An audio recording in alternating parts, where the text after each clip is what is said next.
Selamat berjumpa kembali Bapak Ibu, Saudara-saudari umat beriman terkasih dalam Tuhan. Salam sehat, berlimpah berkat. Hari Kamis tanggal 17 Oktober 2024, gereja memperingati Santo Ignatius dari Antioquia. Kita akan merenungkan hari ini saudara-saudari, kutipan Injil Lukas bab 11 ayat 47 sampai 54. Kita mendengarkan sabda Tuhan. Dalam nama Bapa dan Putra dan Roh Kudus. Amin. Sekali peristiwa, tatkala duduk makan di rumah seorang Farisi, Yesus berkata, "Celakalah kalian, sebab kalian membangun makam bagi para nabi, padahal nenek moyang mula yang telah membunuh mereka. Dengan demikian, kalian mengakui bahwa kalian membenarkan perbuatan nenek moyangmu, sebab mereka telah membunuh nabi-nabi itu, dan kalian membangun makamnya. Sebab itu hikmat Allah berkata, Aku akan mengutus kepada mereka nabi-nabi dan rasul-rasul. Tetapi separuh dari antara para nabi dan para rasul itu akan mereka bunuh dan mereka aniaya. Maka dari angkatan ini akan dituntut darah semua nabi yang telah tertumpah sejak dunia dijadikan, mulai dari darah Habel sampai kepada darah Sakaria yang telah dibunuh di antara mezbah dan rumah Allah. Bahkan aku berkata kepadamu, semuanya itu akan dituntut dari angkatan ini. Celakalah kalian, hai ahli-ahli Taurat, sebab kalian telah mengambil kunci pengetahuan. Kalian sendiri tidak masuk ke dalamnya, tetapi orang yang berusaha masuk, kalian halang-halangi." Dan setelah Yesus berangkat dari tempat itu, para ahli Taurat dan orang Farisi terus-menerus mengintai dan membanjirinya dengan rupa-rupa soal. Dengan itu, mereka berusaha memancingnya supaya mereka dapat menangkapnya berdasarkan sesuatu yang diucapkannya. Demikianlah sabda Tuhan. Bapak Ibu Saudara-saudari, umat beriman terkasih dalam Tuhan. Masih tentang kecaman Yesus terhadap orang Farisi ahli Taurat, khususnya dalam kaitan dengan penghayatan hukum aturan hidup beragama. Dalam beberapa hari ini, renungan ini berbicara tentang hidup beragama yang jangan sampai terjebak pada tampilan lahiriah.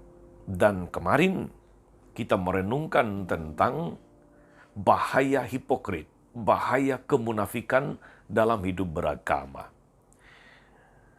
Hari ini saudara-saudari masih lanjutan dari kutipan Injil Lukas kemarin.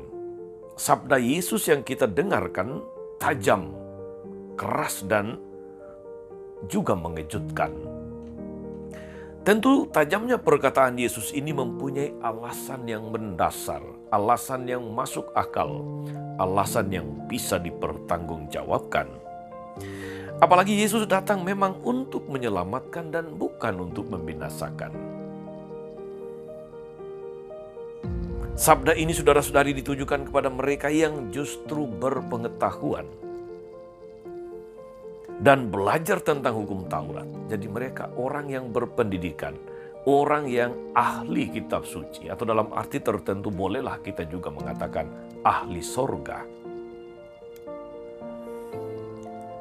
Jadi mereka orang-orang yang berpendidikan, cendekiawan, orang-orang yang cerdas.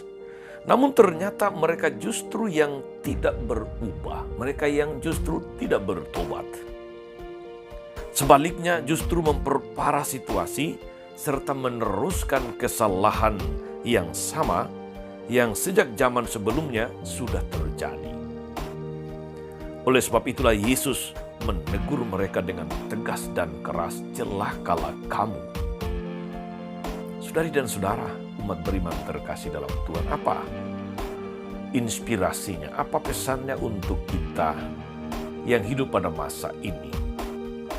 Saudara, kepandaian dan pengetahuan itu adalah sarana untuk menjadikan manusia menjadi lebih bijaksana, menjadi lebih rendah hati, menjadi lebih terbuka bagi sebuah perubahan hidup yang mengarah kepada Tuhan. Namun demikian, tidak jarang justru semakin orang pandai, semakin orang berpengetahuan, semakin pula orang pandai berdalih dan bersembunyi di balik pengetahuan itu. Seringkali membuat pembenaran, seringkali membuat rasionalisasi. Rasionalisasi itu terjadi di banyak bidang, termasuk dalam bidang iman kepada Tuhan. Manusia menganggap dirinya tahu semuanya, seolah-olah tidak lagi memerlukan Tuhan. Jelas saudara-saudari, teguran Yesus ini berlaku bagi semua orang yang bersikap demikian. Bukan tidak mungkin termasuk Anda dan saya. Saudara-saudara, situasi zaman sekarang ini cukup banyak sudah terkontaminasi. Sudah tercemar dengan suasana rasionalisasi sehingga kehidupan manusia semakin jauh dari Tuhan. Orang makin hidup dalam relativisme dan sebagainya. Padahal keselamatan yang dibawa Yesus adalah untuk semua manusia. Untuk kita semua. Maka saudara-saudari, sadarkah kita bahwa dengan bersikap demikian, andai bersikap demikian, kita menolak keselamatan itu dan terus hidup sebagai manusia lama. Semoga saudara-saudari dengan mendengarkan firman Tuhan hari ini, merenungkannya, kita didorong untuk membangun hidup yang semakin sesuai kehendak Tuhan. Jauh dari segala macam kemunafikan, sikap hipokrit, jauh dari segala macam usaha membenarkan diri atau rasionalisasi, dan lebih banyak membangun keterbukaan dan kerendahan hati untuk semakin hidup sesuai dengan jalan yang ditunjukkan Yesus Kristus. Tuhan Yesus memberkati. Amin. Tuhan Yesus Kristus, kami bersyukur atas firman-Mu yang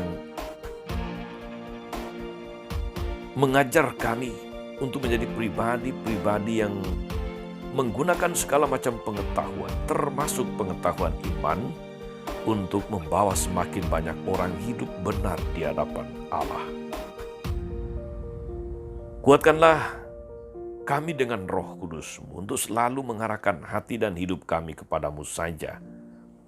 Tuhan, kami serahkan, kami pasrahkan seluruh hidup kami hari ini ke dalam penyelenggaraan-Mu yang bijaksana. Biarlah hidup kami senantiasa menjadi berkat bagi sesama dan memuliakan nama-Mu yang kudus. Engkaulah Tuhan dan pengantara kami sepanjang segala masa. Amin. Saudara-saudari sekalian, berkat Allah turun atas saudara-saudari, atas mereka yang kita doakan atau kita janjikan doa, mereka yang sakit dan menderita, segala rencana, karya, dan pelayanan hari ini, Bapa dan Putra dan Roh Kudus. Amin. Tetap sehat, teruslah menjadi berkat.